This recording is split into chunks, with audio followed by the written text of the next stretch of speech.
on dit que le fédéralisme suisse est une sorte d'antidote contre la propagation des fake news. Pourquoi? Parce que la politique est une activité, disons, contrairement à la France, qui est relativement peu centralisée. Le gouvernement n'est pas composé d'un président qui aurait un pouvoir exorbitant, mais est distribué dans le Conseil fédéral qui est composé de 7 personnes.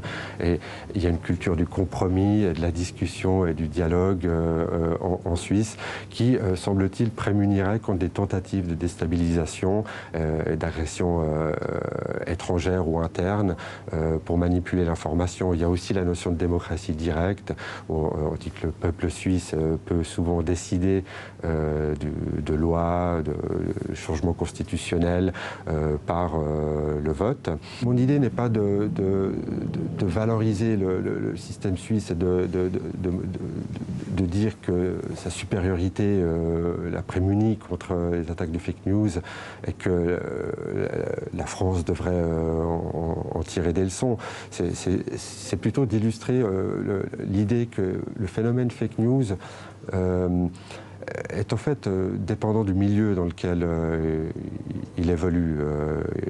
Il y a tout simplement des milieux, une structure, une ambiance qui favorise la diffusion de ce genre de désinformation et qui les rend plus dangereuses en fait. Donc, il semblerait a priori que la Suisse a une structure plutôt un peu plus floue, un peu plus molle, comme ça, qui fait qu'elle se laisse difficilement déstabiliser et influencer par ce genre d'attaque.